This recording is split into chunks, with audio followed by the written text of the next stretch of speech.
Hello साथियों, भारतीय न्याय संहिता 2023 में हम पढ़ रहे हैं आपराधिक अतिचार के विषय में।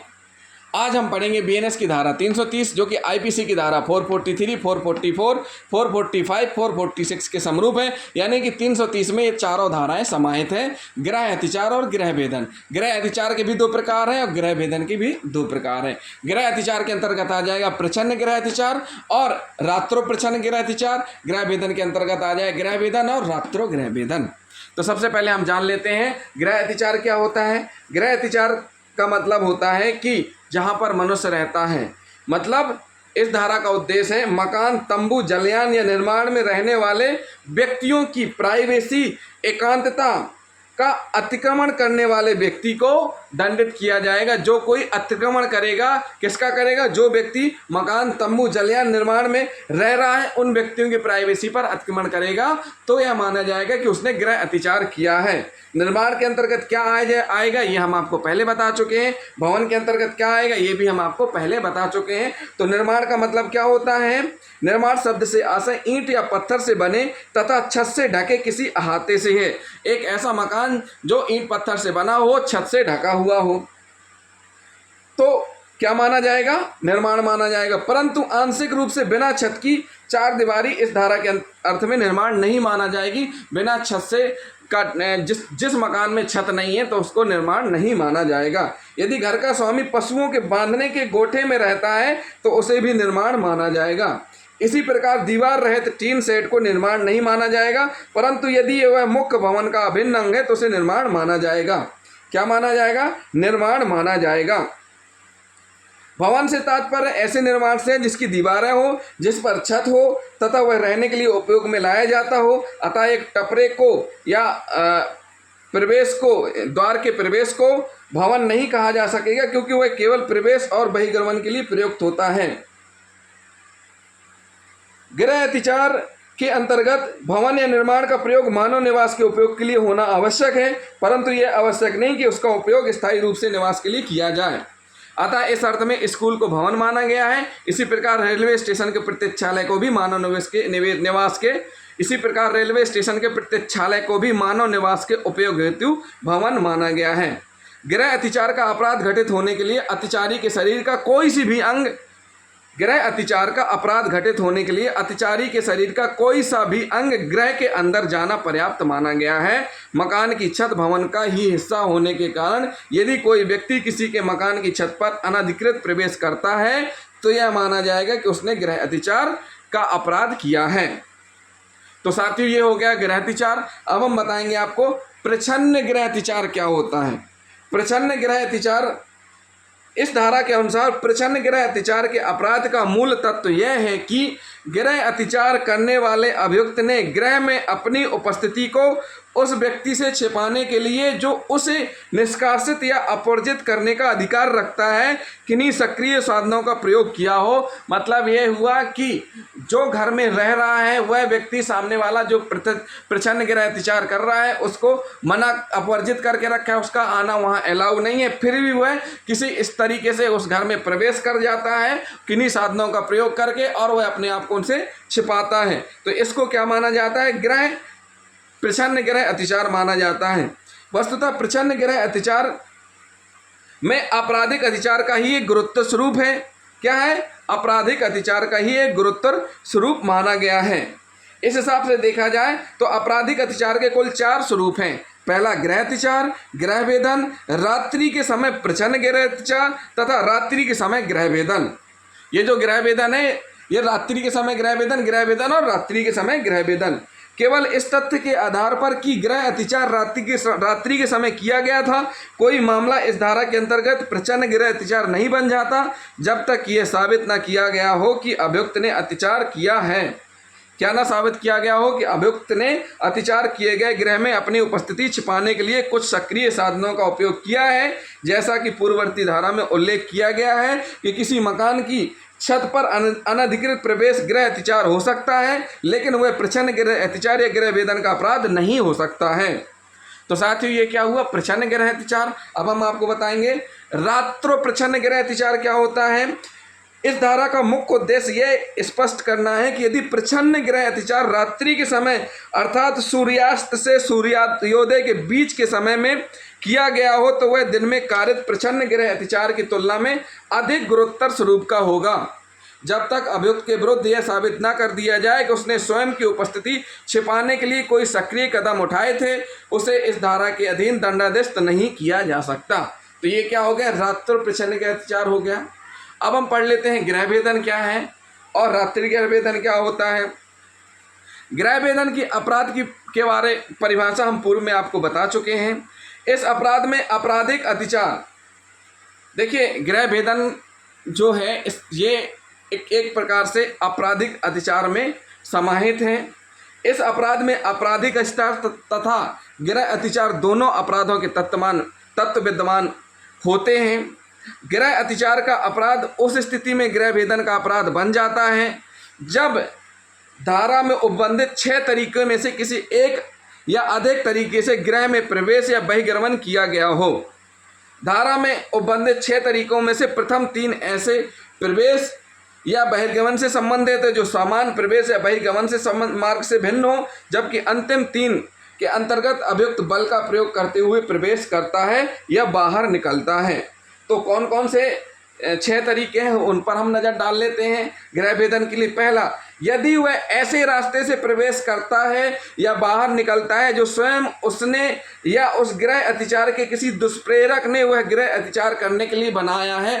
मतलब एक कोई घर बना हुआ है, घर में एक अलग से ऐसा दरवाज़ा आने जाने के लिए बनाया जाता है जो कि उसके मालिक ने नहीं बनाया है, वो किसके द्वारा बनाया गया है, जो कि गृह अतिचार कर रहा है या उसको दुष्प्रेरित कर रहा है गृह अतिचार करने के लिए उसने किया है, बनाया है। तो ये क्या माना जाएगा, पहला, यदि वह ऐसे रास्ते में से प्रवेश करता है जो उसने स्वयं ने बनाया है या दुष्प्रेरक ने बनाया है। दुष्प्रेरक मतलब कैसे कि छोटे छोटे बच्चों को चोरी के लिए दुष्प्रेरित करना।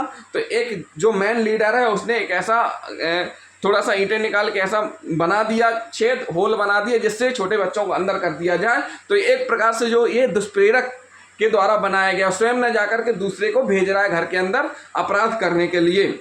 दूसरा तरीका क्या है, दूसरा यह है कि यदि वह किसी ऐसे रास्ते से जो उससे या उस अपराध के दुष्प्रेरक से भिन्न किसी व्यक्ति द्वारा मानव प्रवेश के लिए आशित नहीं है या किसी ऐसे रास्ते से जिस तक कि वह किसी दीवार या निर्माण पर सीढ़ी द्वारा अन्यथा चढ़कर पहुंचा है, प्रवेश करता है या बाहर निकलता है। मतलब स्पष्ट कर दिया गया है कि इसमें कोई बनाया नहीं गया है इस दीवार को, लेकिन किसी न किसी तरीके का साधन का उपयोग किया गया है, जैसे सीढ़ी का उपयोग करके घर के अंदर पहुंचना।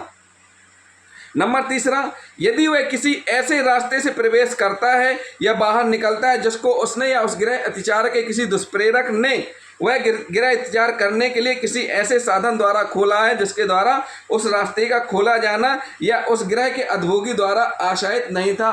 मतलब जो गृह का मालिक है उसके द्वारा आशायित नहीं था कि इस प्रकार से खोला जाए, फिर भी वह किया गया है। तो जिसके द्वारा ये किया गया है वो माना जाएगा, क्या माना जाएगा कि यह गृह अतिचार किया गया है। तो इस प्रकार का जो कृत्य करेगा ये किसके द्वारा किया जाएगा, जो गृह अतिचार कर रहा है या जो दुष्प्रेरक है उसने किया है, ना कि स्वामी के द्वारा। जो इस प्रकार के कृत्य करेगा उसको दंडित किया जाएगा। थर्ड में, फोर्थ क्या कहता है, यदि उस गृह अतिचार को करने के लिए, यदि उस गृह अतिचार को करने के लिए गृह अतिचार के पश्चात उस गृह के निकल जाने के लिए वह किसी ताले को खोलकर प्रवेश करता है या बाहर निकलता है। अब देखिए, पहली 3 कंडीशन अलग थी, ये 3 कंडीशन अलग हैं। इसमें स्पष्ट कर दिया गया है कि वह किस तरीके से निकल रहा है, ताले को तोड़ करके। घर में ताला लगा हुआ है, उस ताले को तोड़ करके वह बाहर निकल रहा है। तो ऐसी स्थिति में जो कोई निकलेगा बाहर उसको गृह अतिचार के लिए माना जाएगा कि उसने गृह अतिचार किया है। तो साथियों, ये हमने आपको बता रहा है चौथा पॉइंट गृह भेदन का। अब देखिए 5वां पॉइंट क्या कह रहा है गृह भेदन का। गृह भेदन का 5वां पॉइंट कह रहा है कि यदि वह आपराधिक बल के प्रयोग या हमले या किसी व्यक्ति पर हमला करने की धमकी द्वारा अपना प्रवेश करता है, प्रस्थान करता है। धमकी देकर घर के अंदर घुस जाना, मकान मालिक या जो संपत्ति का मालिक है उसको धमकाते हुए घर के अंदर जाना, वो गृह भेदन के अंतर्गत आया है 5वां पॉइंट। 6वां क्या कहता है, यदि वह किसी ऐसे रास्ते से प्रवेश करता है या बाहर निकलता है जिसके बारे में वह जानता है कि वह ऐसे प्रवेश या प्रस्थान को रोकने के लिए बंद किया हुआ है और अपने द्वारा या उस गृह अतिचार के दुष्प्रेरक द्वारा खोला जाता है, मतलब गृह के स्वामी के द्वारा वो रास्ता बंद कर दिया गया है, लेकिन ये जो गृह भेदन कर रहा है, गृह अतिचार कर रहा है, उसके द्वारा खोला गया है और या दुष्प्रेरक के द्वारा खोला गया है और जो कि वो बंद है उसमें प्रवेश करता है तो दंडित किया जाएगा इसके अंतर्गत।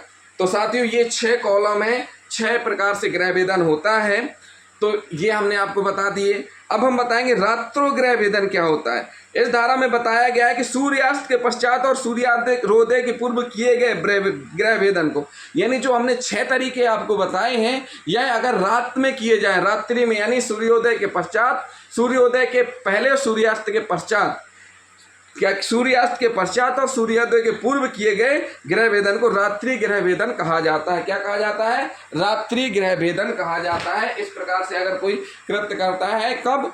शाम के बाद और सुबह होने के पहले, तो ये क्या माना जाएगा? रात्रि ग्रह भेदन माना जाएगा। तो साथियों गृह अतिचार से मिलता जुलता एक अपराध गृह भेदन है। यह भी आए दिन कारित होने वाला एक सामान्य अपराध है। गृह भेदन में वस्तुतः अभियुक्त किसी गृह में सीधे रास्ते से प्रवेश न करते हुए निम्नलिखित जो 6 तरीके उनसे प्रवेश करता है, जैसे कोई नया रास्ता बनाकर, नंबर 2 सीढ़ी या अन्य किसी प्रकार से चढ़कर, नंबर 3 ताला खोलकर, नंबर 4 आपराधिक बल का प्रयोग कर या हमले की धमकी देकर या किसी बंद रास्ते को खोलकर या किसी गलत साधन द्वारा खोलकर या गृह या उपग्रह के भीतरी रास्ते से अंदर जाता है। जैसे ए बी के मकान में चोरी करने के आशय से दीवार के ऊपर चढ़कर कूदकर उसके मकान में प्रवेश करता है या ताला तोड़कर अथवा खोलकर प्रवेश करता है तो वह गृह भेदन कहलाएगा। क्या कहलाएगा? गृह भेदन कहलाएगा। तो साथियों ये हमने आपको तरीके बताए हैं, गृह भेदन के 6 तरीके हमने स्पष्ट कर दिए हैं। एक बार फिर हम आपको फिर से जल्दी से रिपीट कर देते हैं। पहला, यदि वह ऐसे रास्ते से प्रवेश करता है या बाहर निकलता है जो स्वयं उसने या उस गृह अतिचार के किसी दुष्प्रेरक ने वह गृह अतिचार करने के लिए बनाया है।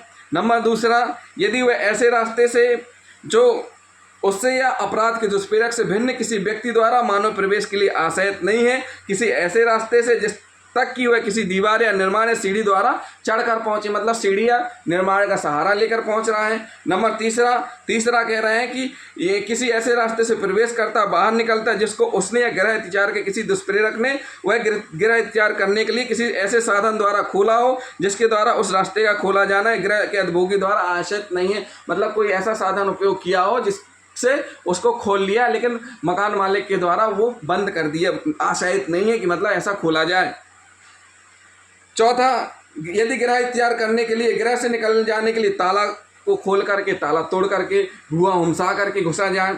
नंबर 5, बल का प्रयोग करके। नंबर 6, यदि किसी ऐसे रास्ते से प्रवेश करता है बाहर निकलता है जिसके बारे में वह जानता है कि वह ऐसे प्रस्थान को रोकने के लिए बंद किया हुआ है और अपने द्वारा उस गृह अतिचार के दुष्प्रेरक द्वारा खोला जाता है, तो भी इसके अंतर्गत क्या माना जाएगा कि एक ऐसे रास्ते के द्वारा जो कि उसके द्वारा बंद किया हुआ है।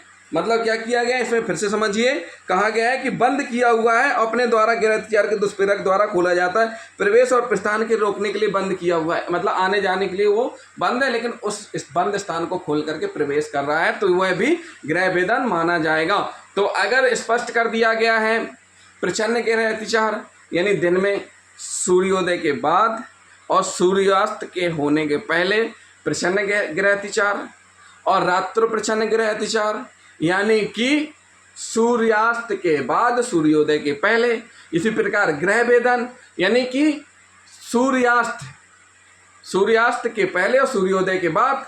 रात्रि गृह भेदन यानी कि सूर्यास्त के बाद और सूर्योदय के पहले। तो अगर कोई गृह अतिचार करेगा तो वह क्या माना जाएगा?